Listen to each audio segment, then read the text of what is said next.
정말 쉬운 엑셀 시리즈. 이번 시간에는 단 5분 만에 배우는 셀 내용을 그림으로 복사하고 붙여넣는 방법에 대해 배워볼 거예요. 이 그림으로 복사 기능은 예전에 엑셀 2007 버전, 2010 버전에서 존재하던 카메라 기능이 있거든요. 이 카메라 기능이 보다 업데이트된 기능이다 라고 생각하시면 좋겠습니다. 자, 어떠한 내용인지 볼까요? 자, 제가 문서를 하나 열어놨어요. 예, 여러분 동료가 만들었든 또는 여러분이 한 올 봄에 내가 정말 심혈을 기울여 만들어 놓은 문서이다. 근데 이 문서를 여러분이 좀 쉽게 다시 만들 생각은 없어요. 그리고 무슨 계산 작업도 할 거 아니에요. 이 양식 자체가 필요한 거예요. 워드에서 필요하든가 아니면 파워포인트에서 필요하든가. 그러면 이 내용을 범위로 잡고 홈 탭에서 복사, 클립보드 그룹에 복사가 있는데 그걸 누르는 게 아니라 아래로 화살표 단추 누르면 그림으로 복사 이 메뉴가 있습니다. 이걸 눌러요. 그럼 이렇게 떠요. 화면에 표시된 대로 복사하는 겁니까? 확인 눌렀어요. 그리고 여러분이 빈 문서에 붙여넣기. 자, 클릭하고 오른쪽 눌러도 돼요. 붙여넣기 나오죠? 이렇게 나와요. 붙여넣기. 됐죠, 여러분?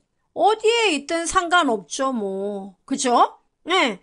이게 바로 그림이에요. 그림이기 때문에 크기도 여러분이 원하는 대로 늘렸다, 줄였다 할 수 있고, 그림 서식에 들어가서 여러분이 원하는 대로 그림 테두리라던가 이런 것도 마음대로 잡아줄 수가 있더라 이거예요.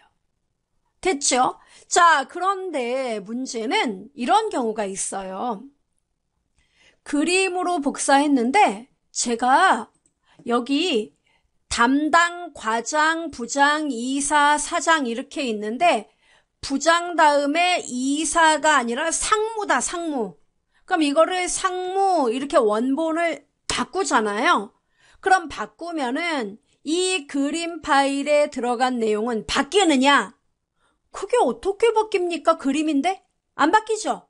예. 이게 그림으로 복사의 이제 한계란 말이에요. 자, 그래서 여기서 이제 하나 더. 원본에 아무리 그림이라지만 원본의 내용이 바뀌면요. 복사된 그 대상의 그림도 내용을 바꾸게 하고 싶어요. 그런 거 터무니없는 일인가요? 이러시는데 가능해요. 자, 잘 보세요. 똑같아요, 방법은. 범위를 지정합니다. 그리고 복사를 그냥 눌러요. 그림으로 복사하지 말고요. 예, 그냥 복사. 괜찮아요. 띵, 이렇게. 번쩍이 돌아가죠? 자, 그리고 새 문서, 와요. 온 다음에, 이때 중요한 게, 붙여넣기를 누르는 게 아니라, 그 아래로 목록 단추가 있습니다. 이걸 누르면은, 여기 여러분, 기타 붙여넣기 옵션이 있는데요. 이때, 방금 전에 그림으로 복사했던 거는 이거예요. 근데 이번에는 그림에 왜 클립이 하나 붙어있죠? 연결된 그림이라고 뜬 거 보이죠? 요거를 누르시는 거예요. 연결된 그림. 이렇게. 그러면은 얘가 비록 그림이지만 잘 보세요. 자, 여기 상무로 들어왔죠? 자, 이제 잘 보세요. 제가 발주서 양식에서 ESC 누르고 상무 대신에 다시 대표이사 이렇게 썼어요. 엔터 꽝! 대표이사를 썼습니다. 그러면 돌아오세요. 어떻습니까? 내용이 바뀌는군요. 예, 이게 바로 연결하여 그림 붙여넣기. 그래서 여러분 그림으로 복사를 하는데 원본의 내용이 수정되면 그 그림 내용도 수정되길 원한다 한다면 그냥 복사한 후에 그림으로 연결하여 붙여넣기. 요 명령을 이용해 주시면 되겠습니다. 정말 쉬운 엑셀 시리즈. 이번 시간에는 5분 만에 배우는 복잡한 숫자를 보다 빠르게 입력하는 방법을 알려드리겠습니다. 어떤 기능을 이용하느냐면 엑셀에 선택하여 붙여넣기라는 아주 땡큐한 메뉴가 있어요. 이 메뉴를 이용하여 함께 공부를 해보도록 하지요. 자, 출발해 볼까요? 자, 우선 이렇게 비어있는 화면이 뜨면은 일단 데이터가 있어야겠죠?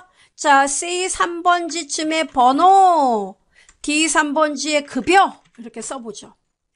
그래서 번호는 뭐 1번부터 해가지고 데이터가 10개면 10번까지 뭐 여러분 편한 대로 저는 행운의 럭키 7, 7까지 이런 7까지요. 자, 1이 나왔군요. 7 제가 쓰죠. 자, 됐습니다.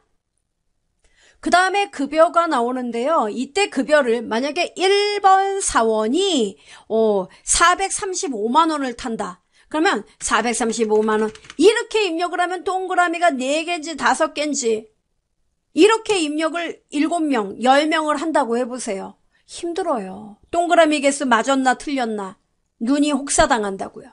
그럼 이거 뭐 뾰족한 수가 있습니까? 그렇죠. 그래서 오늘 강의 진행하는 겁니다. 어떻게 해요? 급여를 우리 회사는 보통 몇백이잖아요. 돈이 급여가. 그죠? 그러면 430이면 30만 원, 10만 원 단위로 우리가 표시를 하자. 430이면 43만 써라 이거예요. 435만 원이면요. 0.5 이렇게 쓰라고요.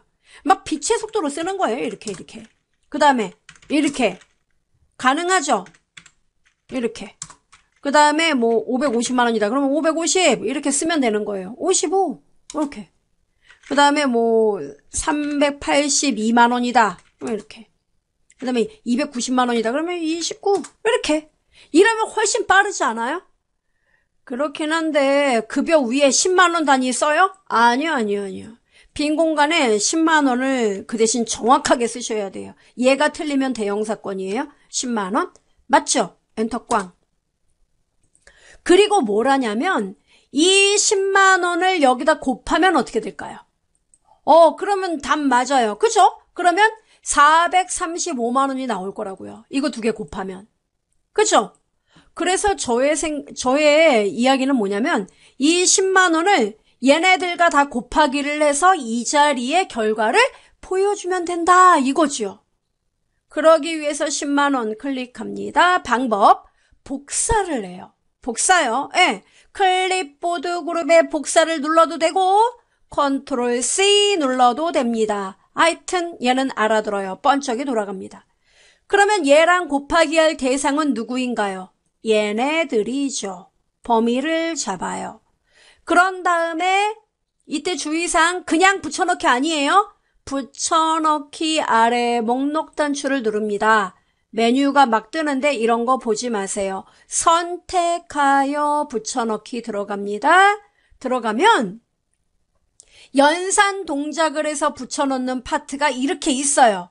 그럼 우리는 뭐 할 거예요? 이 10만 원 복사한 애랑 얘네들을 곱해서 이 자리에 붙여넣기 할 거죠? 확인. 답 나오잖아요. 오, 쉼표. 이렇게. 이해됩니다. 그렇죠. 그리고 요 10만 원은 어떻게 하느냐? 깔끔하게 지워야죠. 지워도 됩니까? 붙여넣기 됐는데 무슨 상관이에요. 이렇게 하는 거예요. 그리고 여러분 이 곱하기뿐만 아니라 나누기 있죠. 나누기 연산 작업. 그 애를 잘 써도 업무에 상당한 도움이 됩니다. 나누기도 똑같아요. 어떤 값, 나눌 값을 먼저 쓰고 해당 데이터 범위 잡아요. 그런 다음에 어떻게 해요? 나누기 연산을 하면은 깔끔하게 적용됩니다. 꼭 한번 사용해 보시기 바래요. 정말 쉬운 엑셀 시리즈 이번 시간에는 단 5분 만에 배우는 값을 복사하여 붙여넣는 방법에 대해 배워보도록 하겠습니다. 이게 어떤 내용이냐면 자 여러분 여기요. 제가 서울점, 대전점, 결산 이렇게 3개의 시트를 각각 만들어 뒀는데요. 이건 뭐 여러분도 만드실 수 있으니까요. 이렇게 만드시고 서울점을 클릭해요. 그리고 B의 3번지쯤에다가 수량, 단가, 금액 이렇게 입력을 좀 해보세요. 그리고 수량은 뭐 간단하게 45, 50, 뭐 75, 100 이렇게 입력을 해볼게요. 4개만 쓸게요. 단가는 8,900원, 뭐 12,800원, 128,000원이 됐군요. 자, 이렇게. 그 다음에 6,500원, 뭐, 그 다음에 5,700원, 이렇게 썼습니다, 제가. 자, 이렇게 입력을 하고 여러분이 금액을 계산할 거거든요. 금액을요? 네. 자, 그래서 보시면, 는 하고 해당 셀을 참조해서 계산을 합니다. 그래서 B의 4번지 곱하기 단가 C의 4번지 엔터 꽝 답 나왔어요.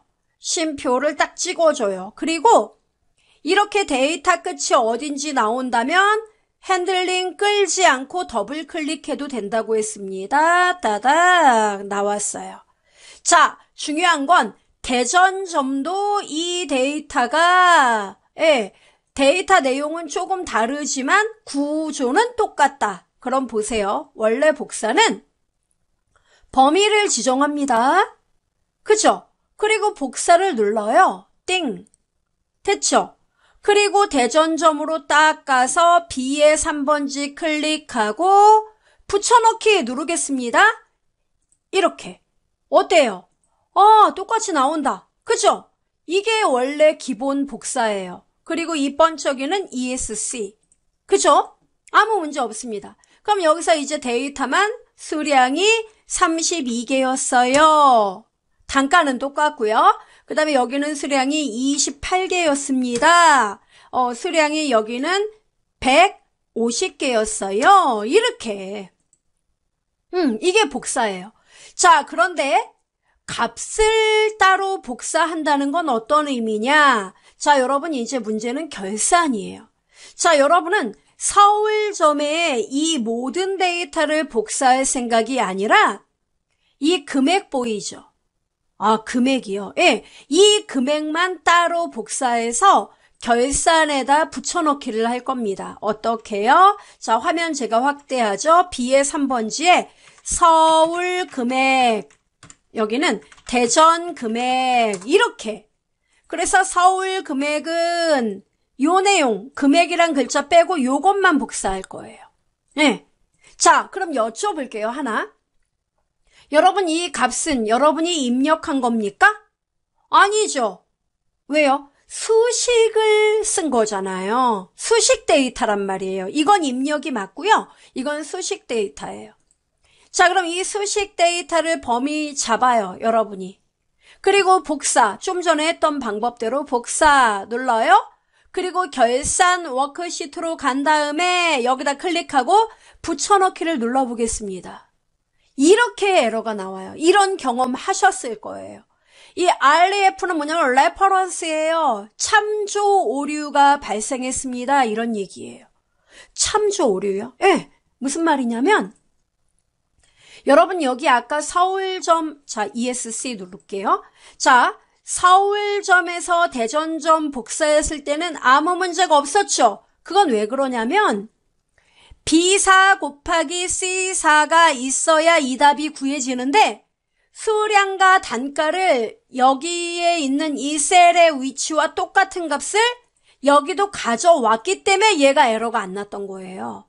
그런데 결산은 B4, 여기 보시면 얘처럼 이 답이 나오려면 B4와 C4를 곱해야 되는데 여기는 B4가 자기 자신이에요. C4 아무것도 없고요. 이러니까 얘가 참조할 데이터가 없어요 하고 에러가 난 겁니다. 이게 레퍼런스 오류예요. 이런 오류 많이 경험하실 겁니다. 그러니까 수식에서 참조할 셀이 없다든가 이럴 때 발생하는 겁니다. 참조 오류. 그럼 어떻게 해야 됩니까? 바로 이때 딜리트를 누르는 거예요. 그럼 어떻게 하느냐? 서울점에 가서 나는 얘기를 해야 돼요. 나는 너네가 갖고 있는 수식을 복사할 게 아니야. 그러면요. 네가 지금 화면에 보여주는 요 값 있지? 이 값이 필요할 뿐이야. 그래서 복사는 똑같이 눌러요. 그리고 결산에 가서 커서를 B4에 놓고 그냥 붙여넣기가 아니라 아래로 화살표 눌러서 선택하여 붙여넣기로 들어가면은 값이라는 말이 보이실 거예요. 값. 보이죠? 이걸 선택하고 확인 이렇게 눌러주면 어때요? 값만 복사되는 거예요. 아, 이 화면에 보이는 이 값이요? 그렇죠. 이렇게 사용하는 거예요. 그 다음 대전점도 여러분 여기 보이죠? 요거 범위를 잡아요. 그 다음 어떻게 합니까? 똑같아요. 복사 누르고 결산에 가서 여기 클릭하고 값만 선택하여 붙여넣기 해서 값만 복사해. 요거 눌러주라고요. 그리고 확인. 이렇게 나와요. 참고로 컨트롤 Z. 여기서 여러분 대전점에서 값을 복사할 때 얘의 서식 있죠? 우리가 이거 쉼표 찍고 이런 서식도 복사하고 싶다면 복사 누르고 결산에 가서 클릭하고 선택하여 붙여넣기에서 값 및 숫자 서식 이걸 눌러줘요. 확인 이렇게요. 개념이 이해가 되죠? 그래서 여러분 활용을 해보시기 바라겠습니다. 정말 쉬운 엑셀 시리즈 이번 시간에는 행열의 위치를 바꾸는 방법에 대해 공부해 보도록 하겠습니다. 자, 어떠한 내용이냐면 여러분이 데이터를 입력을 했습니다. 뭐 지점별 매출액 이런 것들을 이제 계산하는 작업을 해요. 그래서 예를 들어 지점명하고 매출액 이렇게 입력을 했습니다. 뭐 지점은 뭐 송파점, 그 다음에 또 뭐 할까요? 명동점, 강남점 여러분 쓰고 싶은 거 다 쓰시면 돼요. 목동점, 뭐 노원점 이렇게요. 목동, 노원 이렇게 입력을 했습니다. 그 다음에 매출액도 여러분 편한 대로 입력을 이렇게 하시면 되겠죠. 자, 이렇게 입력을 하고 나서요. 목동점도 입력을 하고 노원도 입력을 합니다.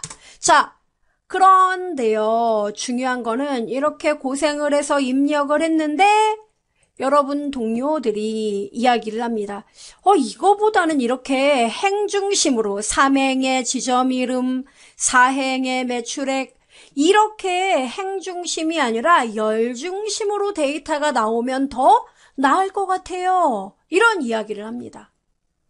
그럼 첫 번째, 즉 여기 행이 이렇게 3행에 있는 이 지점명이 이렇게 열로 들어가야 된다는 얘기예요. 열로. 됐죠? 그러니까 조금 더 똑똑한 말로 하면은 2행에 2개 행 맞죠? 2행에 5열로 구성되어 있는 6열이죠. 정확하게 이야기하면은 1열, 2열, 3열, 4열, 5열, 6열이죠. 2행 6열로 된 거를 6행 2열로 바꿔라 이겁니다. 어떻게 해요? 되게 간단한 거 먼저 하나 알려드리죠. 범위를 잡습니다.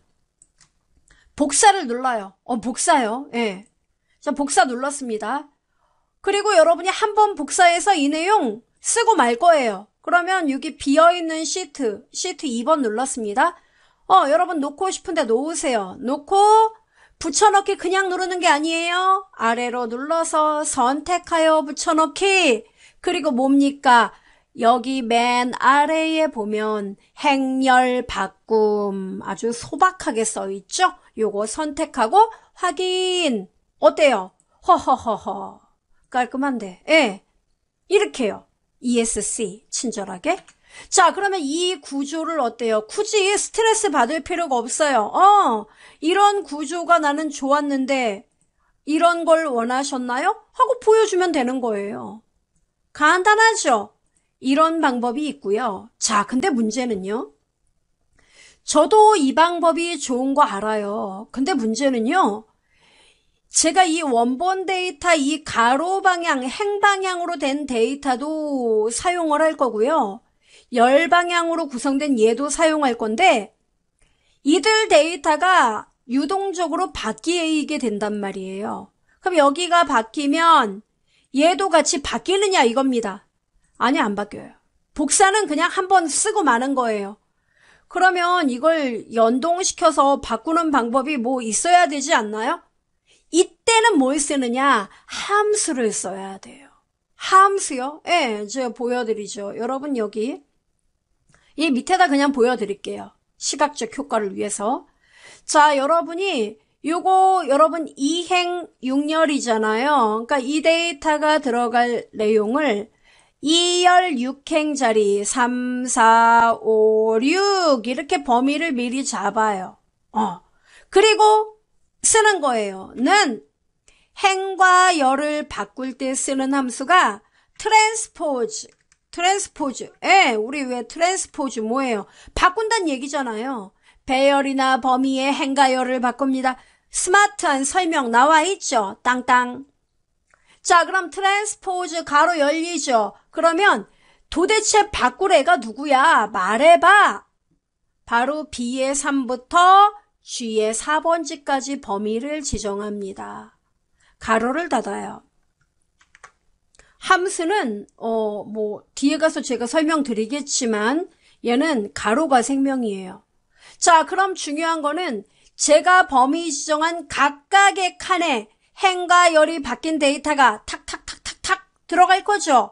그렇기 때문에 그냥 엔터를 치면 안 돼요. 얘는 차원이 다른 함수예요. 동시다발적으로 어떤 계산이 나와야 하기 때문에 배열입니다. 그래서 여러분 배열이라는 거는요. 그냥 엔터를 치는 게 아니라 컨트롤 키, 그 위에 시프트 키 보이나요? 네, 컨트롤 시프트 엔터 이 세 개를 눌러주면 돼요. 컨트롤 시프트 누른 상태에서 엔터 꽝 하면은 답이 나와요. 자, 제가 좀 느리게 지금 쳤어요. 다시 한번요, 여러분. 자, 이렇게 범위를 잡고요. 그 다음 이 상태에서 컨트롤 시프트 엔터 이렇게요. 됐습니까? 참고로 배열식인 걸 알리기 위해서 이렇게 집합기호가 표시가 됩니다. 컨트롤 시프트 엔터 꽝. 됐죠, 여러분? 이렇게 행과 열을 바꿀 수 있습니다. 그럼 얘가 좋은 점이 뭐냐? 자, 제가 예를 들어 목동점이 없어졌어요.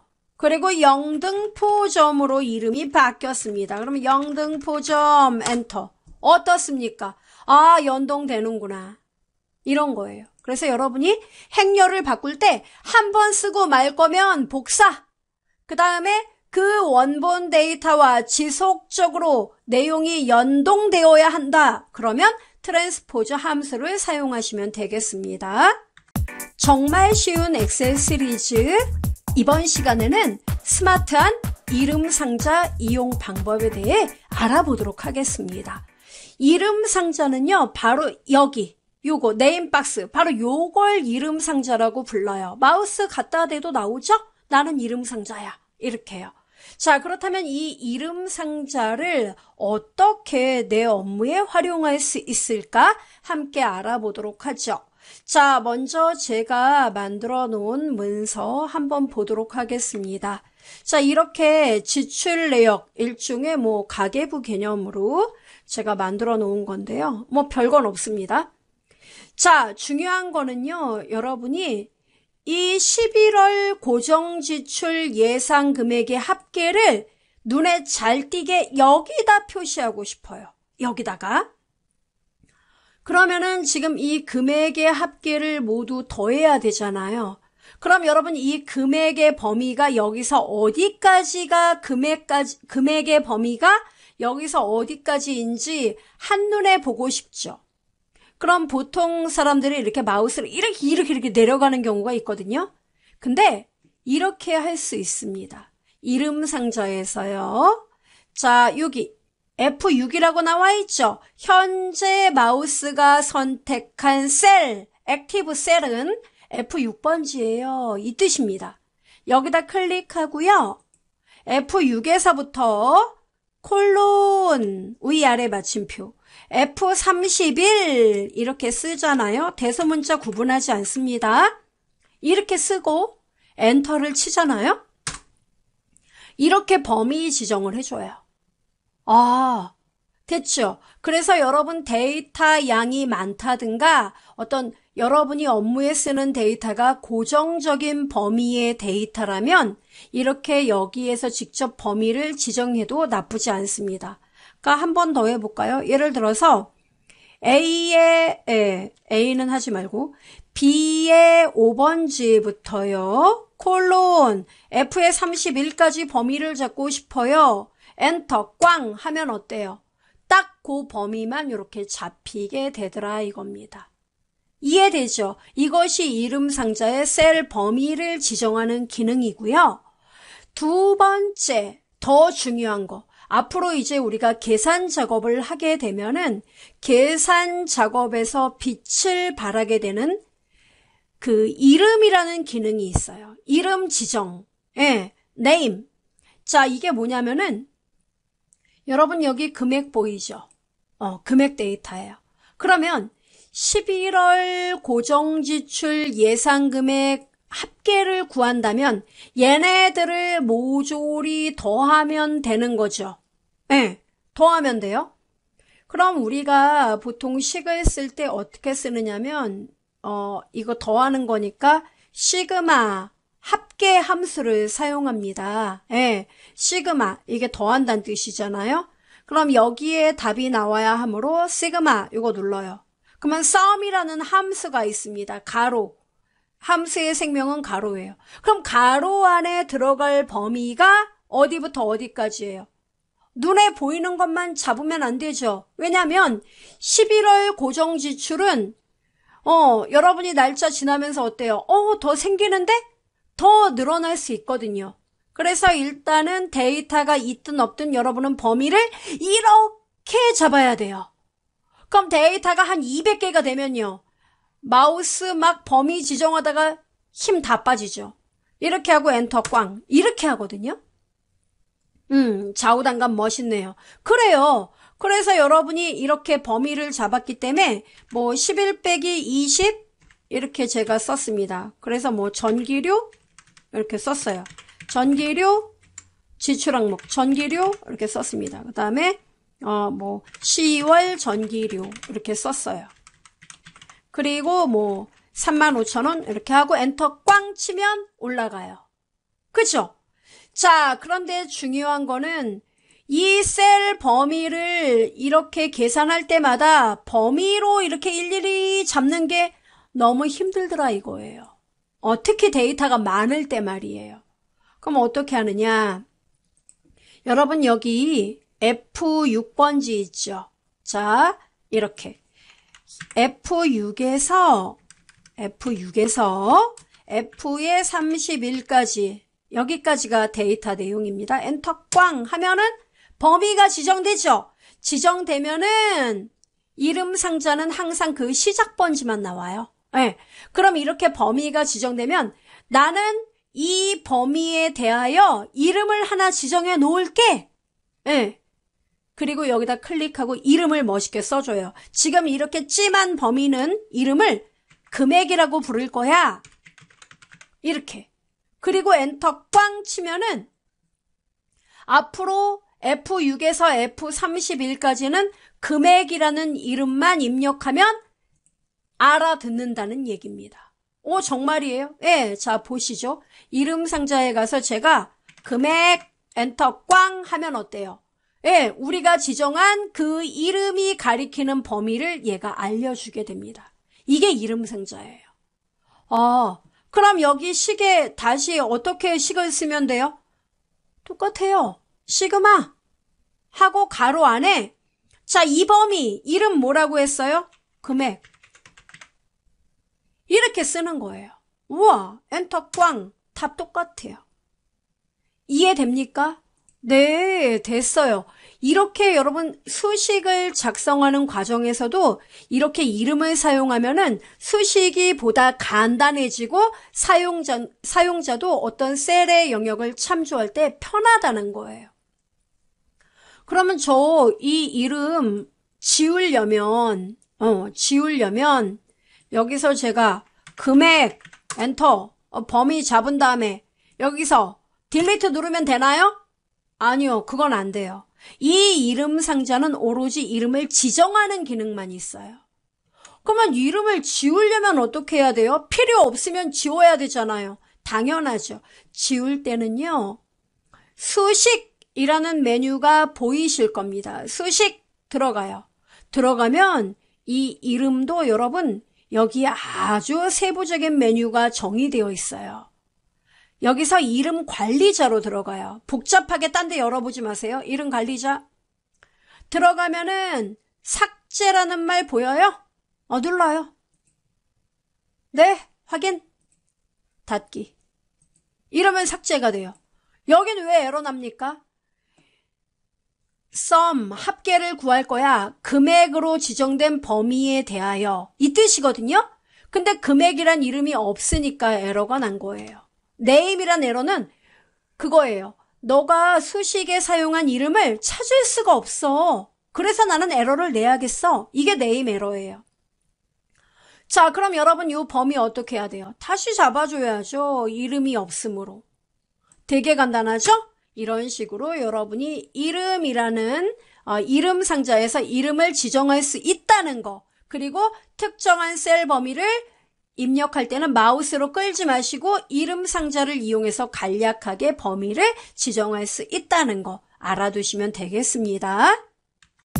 정말 쉬운 엑셀 시리즈, 이번 시간에는 조건부 서식 기능을 이용해서 특정 값보다 큰 데이터, 또 평균값을 웃도는 데이터에 대해 서식을 지정함으로써 여러분의 엑셀 분석 시간을 줄이는 그런 기능에 대해 함께 공부해 보도록 하겠습니다. 자, 우선 엑셀 내용을 좀 보면은요, 제가 이렇게 데이터를 준비했습니다. 네, 여러분도 데이터가 필요해요. 이걸 가만히 보시면 졸리우니까 데이터가 없다. 그럼 이 내용을 이렇게 입력해 보시는 것도 좋습니다. 총 판매액은 얘네 두 개를 더한 결과 판매액은 여기 35,000원에 총 판매를 곱해서 답이 나온 거예요. 됐죠? 자, 중요한 거는 이게 아니에요. 그럼 뭐냐? 이 데이터 중에서 여러분이 총 판매액 보이죠? 총 판매액이 45개, 40개라고 하죠. 40개를 돌파한 애들이 누구누군지 그걸 빨리 여러분이 캐치하고 싶어요.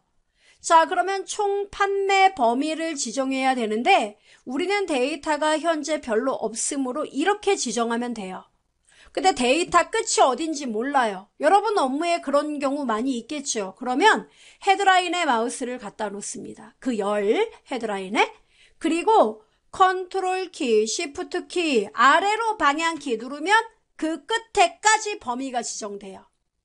이때 총 판매는 빼면 돼요. 이거 필요 없거든요. 네.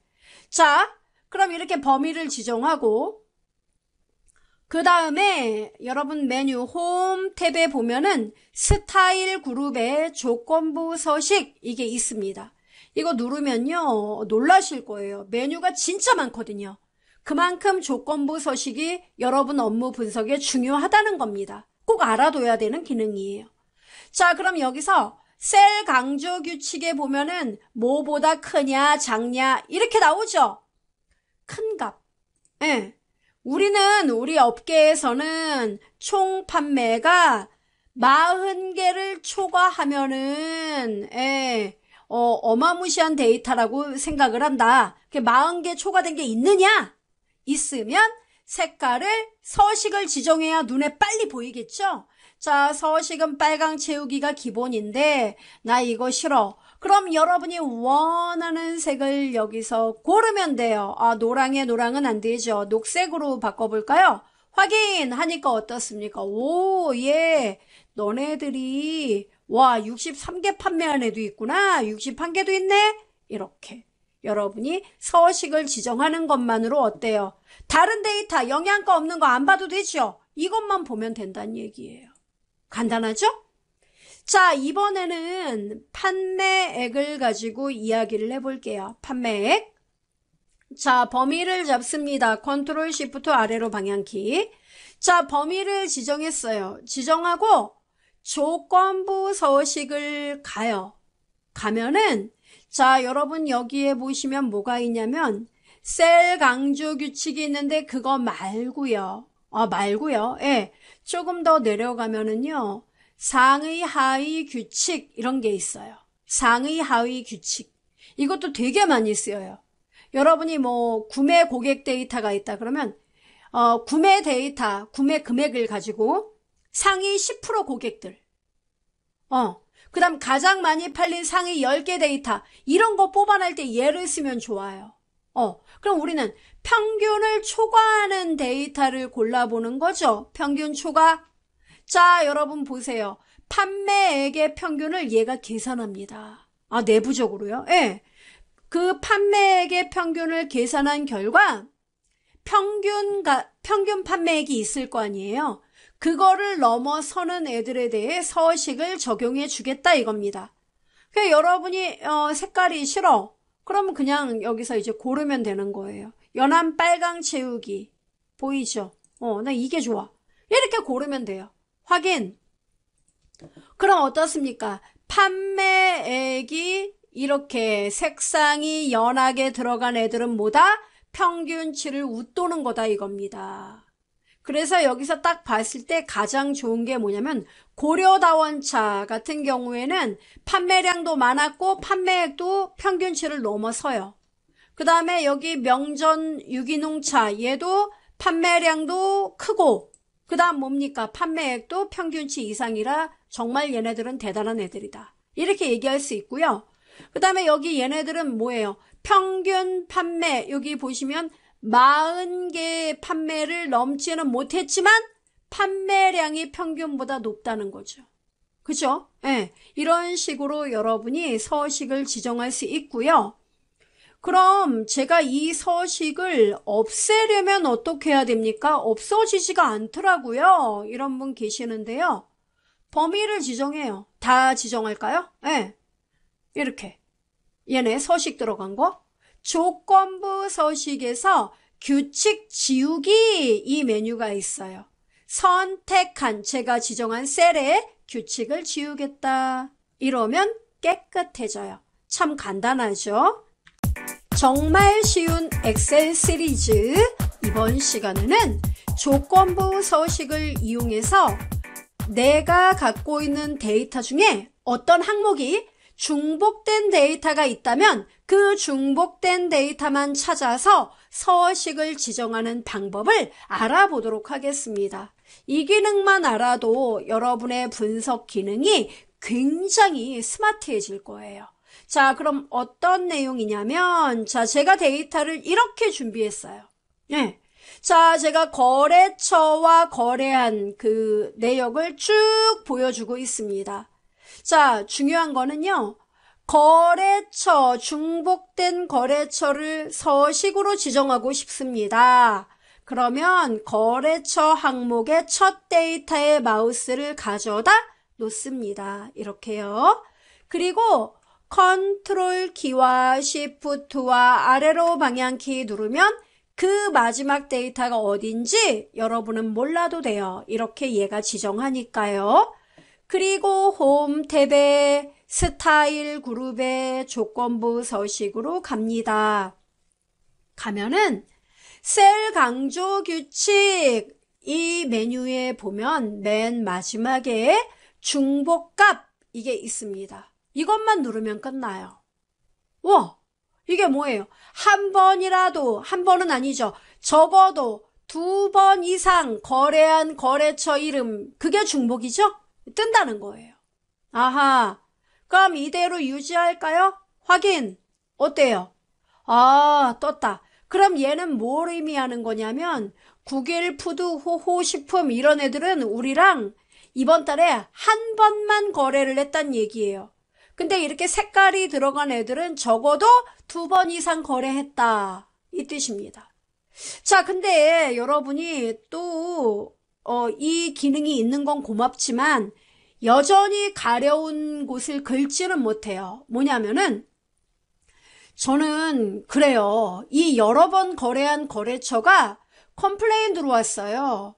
그래서 그 거래처만 화면에 나타나게 하고 싶어요. 그래서 며칠 날 사간 물건들 뭐뭐 있는지 그것만 속속들이 보고 싶은데 이거 갖고는 좀 약한데요.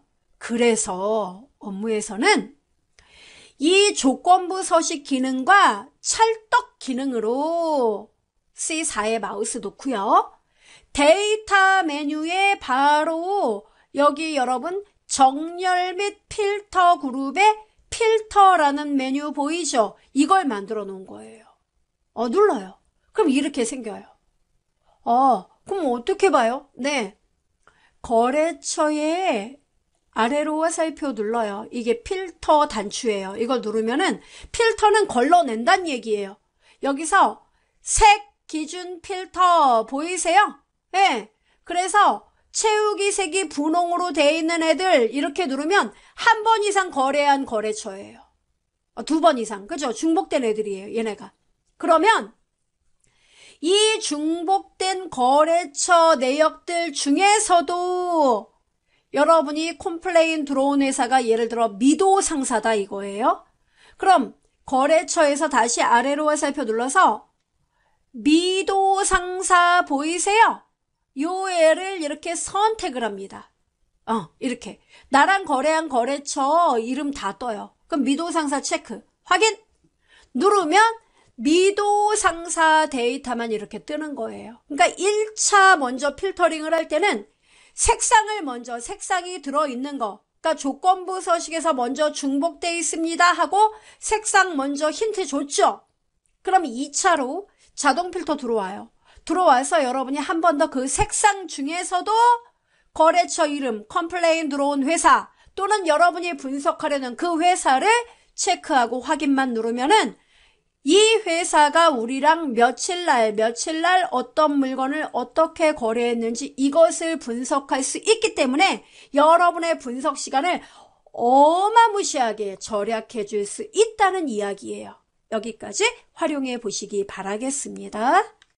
정말 쉬운 엑셀 시리즈 이번 시간에는 엑셀의 조건부 서식 기능을 이용해서 데이터 막대 서식을 표현하는 방법 그리고 조건부 서식을 지정했는데 또 다른 항목에도 이와 똑같은 서식을 적용하고 싶어요.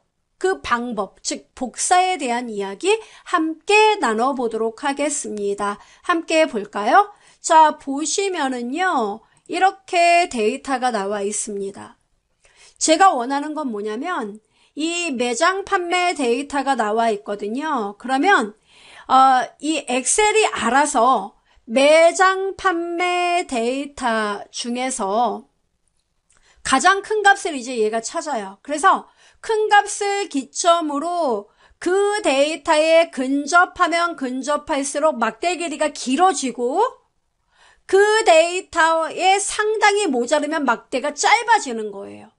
예, 그것을 시각적으로 보여줘서 매장 판매 데이터 어떤 애가 가장 많이 팔았고 어떤 게 가장 적다 이걸 시각적으로 빠르게 분석할 수 있도록 도와주겠다 이겁니다. 그게 어디 있는데요? 네, 바로 자 매장 판매 범위 잡고 조건부 서식으로 갑니다.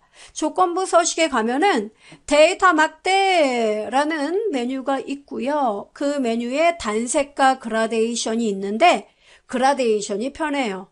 예, 그라데이션에 여러분 색상들 중에 하나를 이렇게 갖다 대기만 해도 이미 얘는 분석이 끝났습니다. 저는 파랑 데이터 막대가 가장 무난하다고 생각합니다. 이렇게 골라요. 그러면 자 보세요. 현재 데이터를 보면 43이 가장 큰 값이거든요. 얘 보세요. 막대 길이가 43 가까이 다 100% 막대죠 길이가. 그리고 43 이 큰 데이터에 근접한 데이터일수록 막대 길이가 길어요. 그런데 이 데이터에서 좀 갭이 먼 애들 있죠. 예, 좀 적게 팔린 애들. 이런 애들의 막대는 어떻습니까?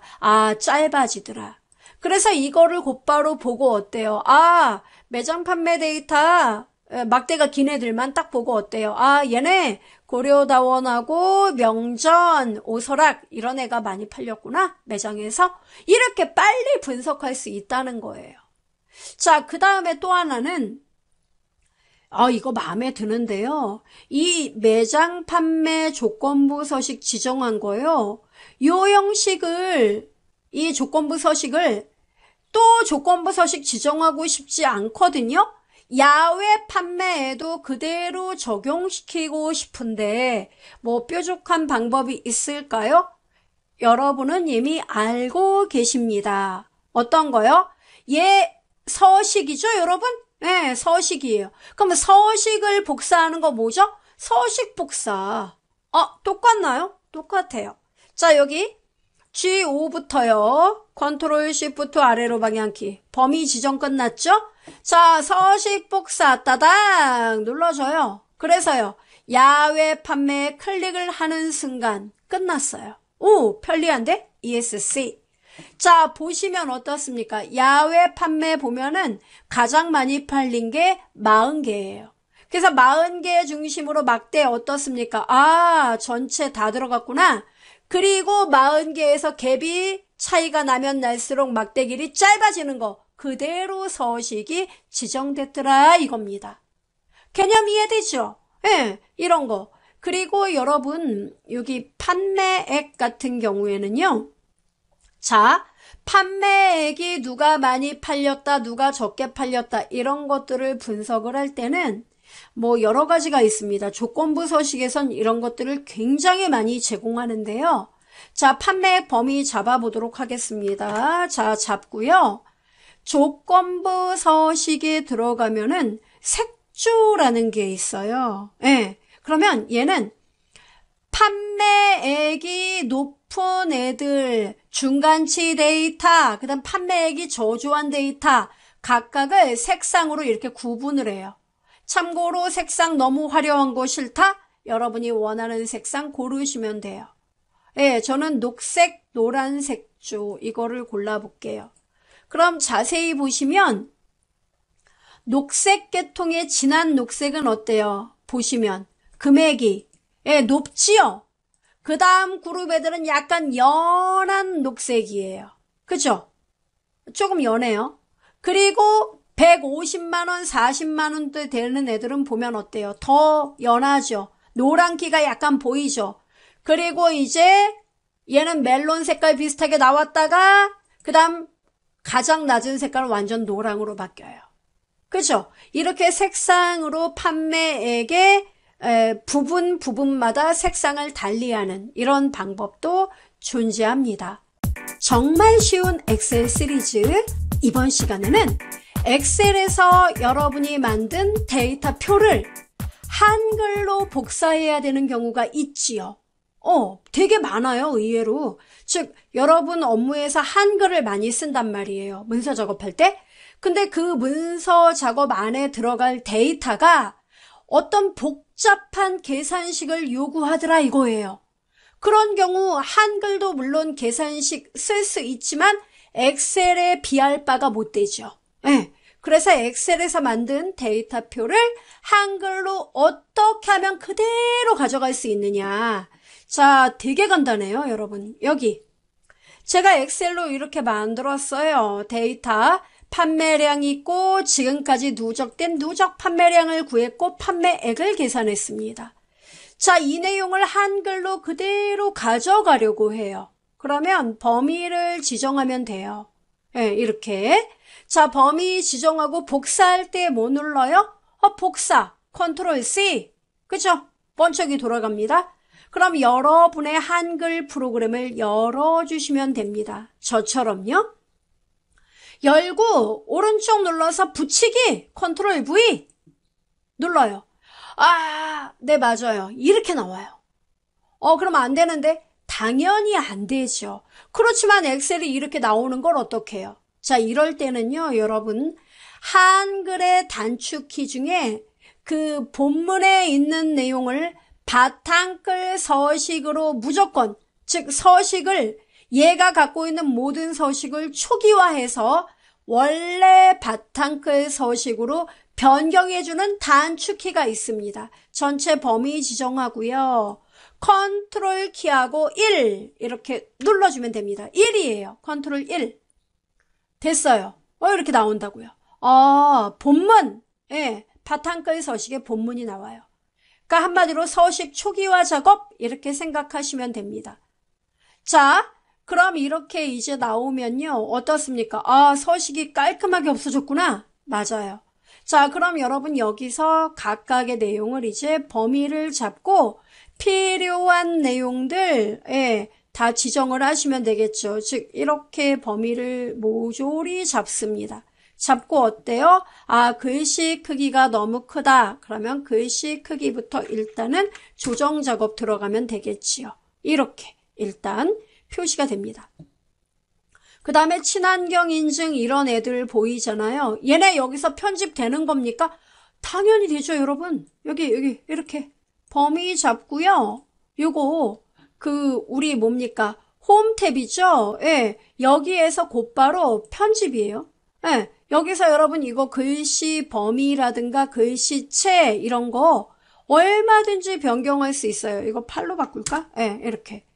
팔도 좀 글씨가 그렇죠. 들여쓰기나 이런 것들이 좀 되어 있는 것 같아요. 그래서 이런 것들을 Alt T 눌러서 왼쪽 여백 들어가 있죠. 이거 0으로 바꾸면 돼요. 이렇게. 깔끔하게 나오죠? 가운데 맞춤 하고 싶다. 하세요. 이렇게. 편집되는구나. 당연히 된다니까요. 그리고 얘네들 모조리 범위 잡고 Alt T 눌러서 왼쪽 여백 제로 다시 바꿀게요. 이렇게. 어떻습니까? 오, 깔끔하다. 그럼요. 이렇게 지정해 놓고 가운데 맞춤. 이렇게. 됐어요? 그리고 내가 원하는 대로 효과 당연히 줄 수 있나요? 네, 그렇다니까요. 여러분 여기 표 서식 뜨잖아요. 그러네. 네. 그래서 범위 잡고 C 눌러가지고 색상, 여러분이 원하는 색상 얼마든지 한글 문서에서 내가 원래 표 작성했던 것처럼 작업해 주시면 되는 거예요.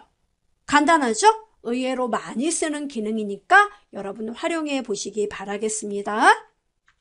정말 쉬운 엑셀 시리즈, 이번 시간에는 단 5분 만에 배우는 시트와 시트 간의 수식 계산 방법에 대해 함께 공부해 보도록 하겠습니다. 자, 일단 엑셀 화면을 좀 보면은요, 제가 이런 데이터를 준비했어요. 성남점, 의뢰점, 그리고 분당점. 즉 여러분이 어떤 식당을 운영하는데 너무 잘 돼서 3개 지점을 운영하고 있습니다. 그리고 이 3개 지점의 총 결산을 여러분이 받기를 원해요. 자, 그러면 우선 이 각각의 워크시트에 제목을 안 썼네요, 제가. 자, 제목을 먼저 써볼까요? 모두 똑같은 제목이 들어간다. 그럼 맛있다 만두 주간 매출표, 이거를 쓸 거예요. 그러면 성남점 클릭해서 맛있다 만두 주간 매출표 이렇게 쓸 필요 없어요. 그러면요, 성남점부터 결산까지 Shift 키 누르고 결산을 클릭하면 그룹 계산이 된다라고 말씀드린 적이 있습니다. 자, 처음 들어도 지금 이해하시면 돼요. Shift 키 누르면 그룹이 돼요. 그러면 여러분이 원하는 곳에 놓으세요. 나 뒤에 투번지, 거기다 놓으세요. 그리고 써요. 맛있다 만두 주간 매출 현황, 이렇게 써요. 엔터 꽝 하고, 이거 범위 잡아서 병합하고, 글씨 굵게 만들고, 글씨 색깔도 바꿔볼까요? 이렇게 바꿨습니다. 자, 그리고 의뢰점, 분당점, 결산 누르면 어때요? 다 똑같이 들어가네? 이게 바로 그룹이에요. 정말 편하죠? 한번 활용해 보시고. 자, 그러면 이제 중요한 거는 결산 워크시트로 와 보시겠어요? 자, 결산 워크시트에서는 무슨 일을 하고 싶냐면은 11월 4일 날, 그러니까 찐만두가 성남점에 20개, 의뢰점에 20개, 분당점에 15개가 팔렸잖아요. 얘네들을 모두 더한 결과가 여기에 표시되기를 원하는 거예요. 그러면 더해야 되는데요. 맞습니다. 자, 그러면 더하는데 중요한 거는 더할 대상이 같은 워크시트에 있는 게 아니다라는 거죠. 각각의 워크시트가 다 달라요. 그죠? 자, 이럴 경우에는 더하는 거니까 여러분 함수는 써야겠죠? 그래요. 그래서 결산 워크시트 C6번지에 마우스를 저처럼 놓으세요.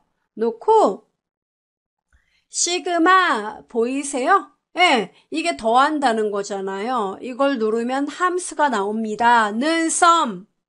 자, 그러면 더할 대상을 말해주세요. 이거죠. 그럼 더할 대상 누구부터 더할 거예요? 이런 건 여러분 머리 쓸 필요 없어요. 성남점부터죠? 그러면 성남점을 클릭해요. 그냥 이렇게. 그래서 성남점에 찐만두 20개 보이죠? 이걸 클릭해요. 자, 그런데 중요한 건 의뢰점, 분당점도 이와 똑같은 표로 구성되어 있잖아요. 그죠? 그러니까 좀 전에 배운 그룹 뭐예요? Shift 키를 누르고 분당점을 클릭하면 된다는 얘기예요. 그럼 여기 위에 요거 좀 볼까요? 요걸 읽을 수 있어야 돼요. 뭔 얘기예요?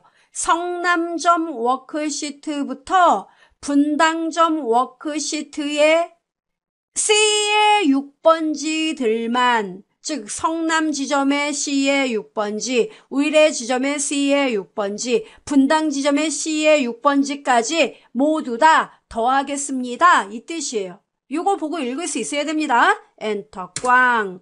오, 답 나왔네요. 됐나요? 그리고 옆으로 끌면 돼요. 찍 11월 9일까지 놔요. 그리고 아래로 따닥 더블 클릭. 어때요? 우와, 이게 다 그만큼 팔렸다는 얘기인가요? 네, 3개 지점에서 각각 팔린 이 품목별 개수들을 모두 모으면은 이와 같이 결산 작업이 이루어지더라 이거예요. 간단하죠? 그래서 여러분 확인해 보시고 합계요? 네, 합계는 성남점의 합계 구하지 않았죠? 네, 그러면 이거는 여러분 얘네들을 모조리 더하면 되는 거죠? 시그마 누르면 돼요. 그럼 얘 되게 똑똑하죠? 그래, 나도 이 범위에서 여기까지 더할 생각이었는데 똑똑하다니까요? 엔터 꽝. 그리고요, 아래로 디딕. 간단하죠? 그럼 의뢰점도 똑같이 해주면 돼요. 시그마 누르고 맞는지 보시고 엔터 꽝. 그리고 어때요? 따닥. 같은 워크시트는 계산이 되게 편리해요. 분당도 똑같습니다. 시그마 맞죠? 같은 워크시트니까 엔터 꽝 하고 따닥. 이렇게. 결산도 똑같이 하면 되겠죠. 예, 시그마 누르고 맞다. 아래로 따닥. 어려운 거 하나도 없어요. 아니면 성남점의 합계만 구해놓고 예, 그 합계를 구할 때 얘네들 그룹으로 그냥 한꺼번에 구한 다음에 결산해서 여기서 그냥 끝까지 끌어도 돼요.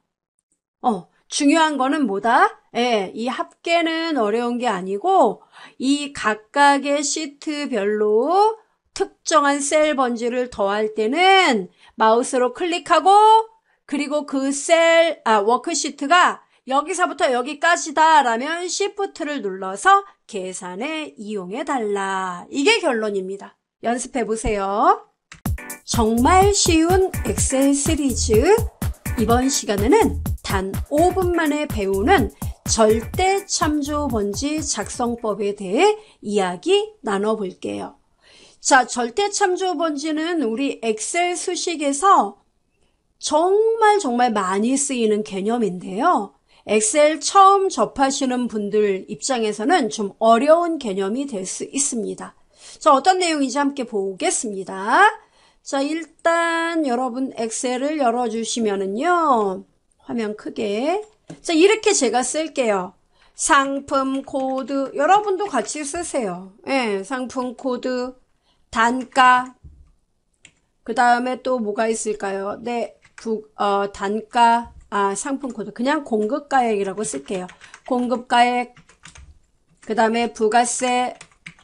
그 다음, 총, 금액이죠. 부가금액. 자, 이렇게 제가 썼습니다. 그래서 상품 코드는 A-101 이렇게 쓸게요. A-101 아래로 끌면은요, 예, 이렇게 문자는 복사, 숫자는 이렇게 늘어납니다. 자, 다 됐어요. 그 다음 공급가액을 입력해 볼게요. 예를 들어서 얘는 65만 4천원, 그 다음에 뭐 33만 7,800원, 그 다음에 5만 6,700원, 뭐 이렇게 입력을 할게요. 그 다음에 124만 5천원, 그 다음에 또 뭐 쓸까요? 뭐 94만 3,200원. 이 편한 대로 쓰시면 되는 거죠. 77만 5천원. 그 다음에 뭐 90만 3천원. 이렇게 골고루 썼어요. 자, 그럼 여러분 여쭤볼게요. 부가세는 뭐죠? 예, 원래 물건가액의 10%가, 그죠? 보통 10%죠. 10%가 바로 부가세율이 적용됩니다. 그러니까 공급가액이 65만 4천원이면 여기에 10%가 부가세로 표시가 되는 거란 말이에요. 그러면 자, 제가 여기다 식을 뭐라고 쓰면 부가세가 나올까요? 쿠여는 쓰고 공급가액 65만 4천원 곱하기 10%니까요. 10% 이렇게 쓰면 되지 않을까요? 엔터 꽝. 그리고 부가 금액은요. 공급가에 부가세 더한 최종적인 결과니까요. 는 공급가액 더하기죠. 곱하기 할 뻔했어요. 더하기 부가세 65,400원. 엔터 꽝. 그러면 우리 고객님한테는 71만 9,400원을 청구하면 됩니다. 그죠? 그리고 이거 두 개 아이고 다 잘했다 하고 범위 잡고 아래로 따당 누르면 답 나와요. 멋있죠? 네. 자, 이 방법 나쁘지 않아요. 자, 그런데 말이에요. 갑자기 우리나라 부가세 여러분 그렇게 비싼 거 아니라고 하죠. 네, 별로 안 비싸대요. OECD 국가들 중에 평균 부가세가 여러분 19% 뭐 이렇게까지 되는 국가도 많이 있다고 합니다. 그러면 부가세가 앞으로 우리나라도 어떻게 될지 모르니까 현재는 10%지만 언젠가는 11%가 될 수도 있습니다. 그럼 11%가 되면 어떻게 해야 될까요? 그럼 부가세 계산 다시 해야죠. 그죠? 그렇게 해야 되죠. 여러분이 여기다 이거 10%니까 10%일 때 금액이 65,400원이니까 만약에 11% 되면 다시 수식을 는 써가지고 또 계산 또 해야 되죠. 너무 힘들다 이겁니다. 그래서 이렇게 수식을 쓰는 것보다는 딜리트. 자, 여러분 요 위에다가 뭐를 만드느냐면 현재 부가세율을 이 위에 써요. 현재는 몇 프로? 10%. 이렇게 써요. 아, 그렇게요? 예, 이렇게. 구분하기 위해서 색깔도 넣었습니다. 자, 그러면요. 여러분이 대놓고 10% 쓰지 말고 여기 10%하고 얘하고 곱하면 될 거 아니에요. 똑같은 것 같은데? 아니요, 좀 달라요. 그럼 이렇게요. 는 65만 4천원 곱하기 하고 뭐예요? 10%. 근데 문제는 이 10%, 2의 1번지를 두 번째에도 역시 얘랑 얘랑 곱해야 되죠. 세 번째에도 얘랑 얘랑 곱해야 되죠. 이렇게 여러 셀들에 의해서 특정한 셀이 집중적으로 참조가 되면 수식을 참조한다고 하죠. 예. 이 수식에서 특정한 셀 번지를 참조하게 되면 이 애는 우리가 밑으로 끌어도 여전히 2의 1번지를 가리키고 있어야겠죠? 그렇잖아요. 보세요. 이 상태에서 제가 밑으로 좀만 끌어볼게요. 이렇게 끌면은 에러가 난다니까요. 이 식을 보세요. 뒤에 5번지랑 2의 1번지 곱해야 되는데 2의 2번지랑 곱했네? 예. 왜냐면 끌면은 이 번지도 같이 내려가는 성격이 있다고 제가 말씀드렸었는데. 그럼 어떻게 안 내려오게 합니까? 그게 바로 절대참조 번지예요. 즉 이렇게. 는 65만 4천원 곱하기 나는 너만 바래. 너만 바라고 있어. 2의 1번지 움직이지 마. 우리들 다 너하고 곱하기 할 거야. 움직이지 마. 이게 바로 뭐냐? 절대참조번지 선언이에요. F4. F4키 누르면 돼요. 보세요. 달러라는 말이 붙지요? 이게 절대참조. 그래서 여러분이 수식을 볼 때 이렇게 달러가 들어가면 아, 걔는 움직이지 말고 집중적으로 참조가 되는 앤가 봐. 이렇게 이해하시면 됩니다. 자, 핸들링. 따닥 보세요. 멋있다.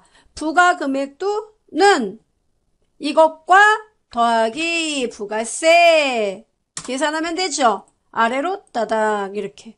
또는 같이 계산하고 따닥 눌러도 됩니다. 별반 차이가 없어 보이는데요. 아니요. 이렇게 절대참조 번지를 쓰면은 제가 부가세율 10%를 자, 세율이 올랐어요. 11%로. 이것만 바꾸는 거예요. 그럼 엔터를 치면 어때요? 아, 다 바뀌는구나. 이래서 절대참조 번지를 쓰는 겁니다.